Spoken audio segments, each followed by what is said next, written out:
It's worse than we thought.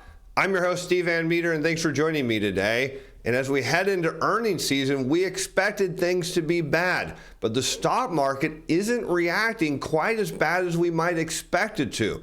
And I want you to understand as we look at the data, and we're going to see validation that the economic data, the leading indicators that we look at on the show, we're accurately predicting a slowdown in earnings, and we're going to see that. But the market isn't reacting as we might expect it to.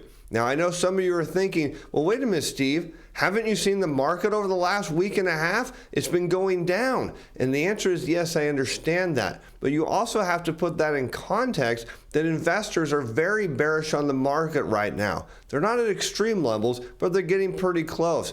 Money managers are very bearish on the market. A lot of people are heavily short this market, betting on it going down. And it's not going down as much as we think, because what I want you to take away from today's show is how companies manipulate their earnings report to make things look good. All right, let's head over to Wall Street Journal, where we picked today's story up with a headline: FedEx earnings fall as package shipments decline again. And notably, that word again, very important. FedEx spooked investors in September when it warned that a slowing global economy had led to lower volumes of packages moving around the world. So it set us up. I want you to think back. We were set up last quarter that, hey, things are really bad. You may recall, shipping fell off of a cliff. We've never seen things so bad. And so that would set us up going forward that maybe things are bad, but not quite that bad. And that's the key of how companies actually manipulate their earnings releases to make us think that they're pretty good, even in a bad time. FedEx shares plunged, and the company said it would park planes, suspend some Sunday delivery, and look to slash costs. But here on Tuesday, FedEx reported that fewer packages moved through FedEx system for the fourth straight quarter. So here again, we have 4 quarters of declines now, continuation of the trend, but watch how they're going to spin this and the market's reaction.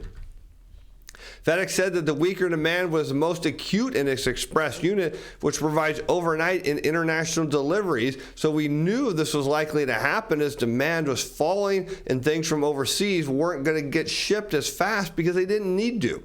Global trade has slowed amid rising interest rates and lower demand. As retailers have said, many shoppers have held back purchasing gifts in anticipation for further discounts closer to Christmas, or perhaps shoppers just don't have the money they're used to. But everything so far lines up with what we've seen in the data, what we've talked about on this show.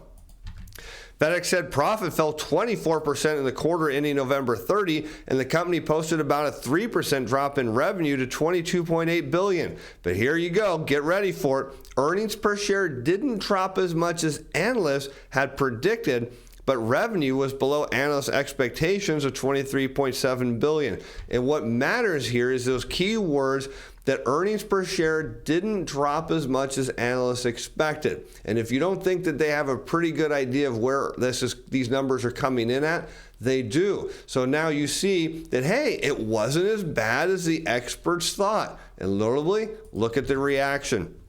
FedEx shares, which have fallen about 36% so far this year, rose 3% in late trading Tuesday and are actually holding up well since then. And here we can see why FedEx is so key, why their stock matters. Here we have FedEx in the red and green bar chart against the S&P 500 in purple, and we notice that the S&P 500 follows Dr. Purple here. So FedEx is trending up, even though the market has been pushing down over the last few days and last week and a half. What it tells us is watch where FedEx is headed, because this is a leading indicator of now how analysts are going to handle this earnings season. You have to remember, these analysts, and they work at a lot of the big banks, they write research reports. What is their job? Their job is to sell stocks to people, and if you make it sound that things are bad, but not as bad as we thought, well, that can push stocks higher. The average number of packages FedEx handled daily in the quarter fell a whopping 10.2% from the prior year. Shipping volumes of FedEx Ground unit, which mostly handles e-commerce, also fell a staggering 9.1% in the last quarter. So we're seeing indications demand is falling. Now, it's not just with FedEx. I want you to take a look at what happened with Nike, because we see the same story of how they're going to spin that things are bad, but well, not as bad as we thought, and therefore stock goes up. Again, the executives have a high incentive to do this, and this is why we look at perhaps why the market can still rally despite the Fed tightening, or we look into a Fed pause, which we made the case on this show. It's all because the executives are very good at making sure that they actually beat whatever these analysts' expectations are. Nike raises outlook after making progress with inventory woes.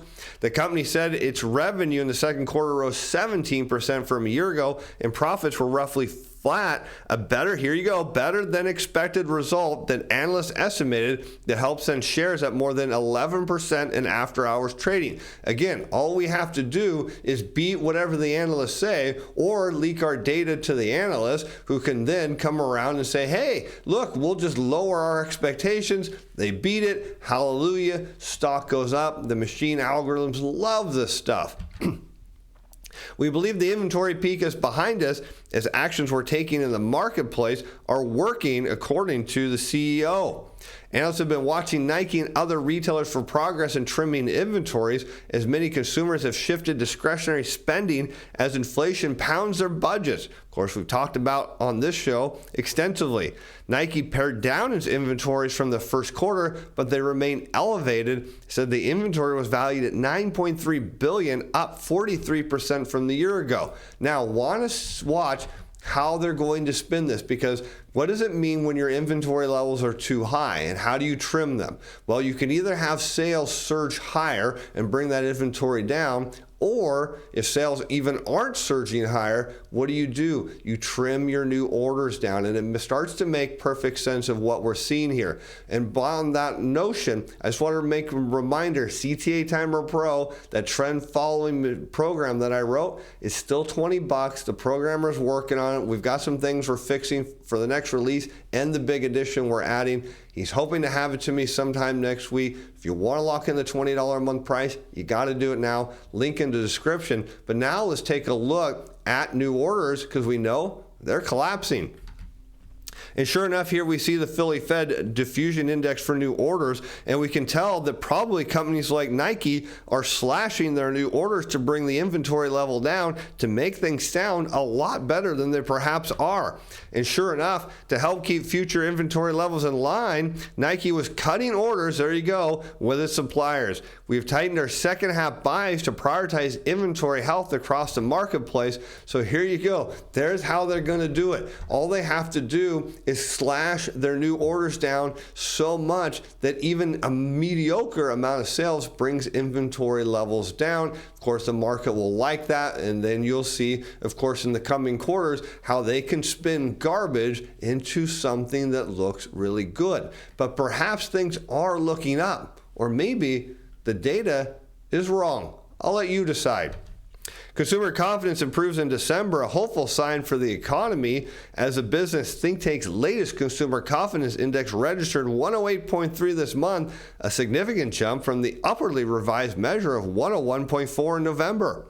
It's the highest reading for the index since April 2020 or April 2022, and notably economists were expecting the index to come at 101, so again, beating expectations. The present situation in expectation indexes improved due to consumers' more favorable view that regarding the economy and jobs. Inflation expectations retreated in December. Of course, they note a decline in gas prices, which we have said on the show is all that matters when inflation expectations. Of course, we know that if gas prices come down, inflation expectations come down. What else is going to happen? Interest rates come down, and so too will the CPI. And here you can see the University of Michigan inflation expectations against U.S. regular all formulations gas prices, University of Michigan in blue, gas prices in red, telling us that inflation expectations are indeed going to come down along with interest rates.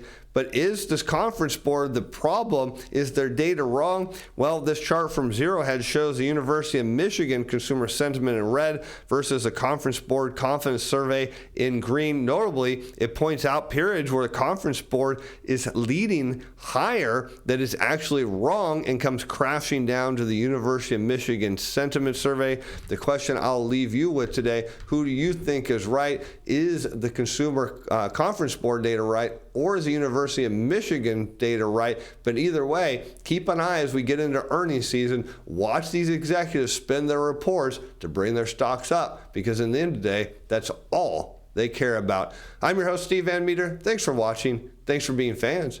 Bye now.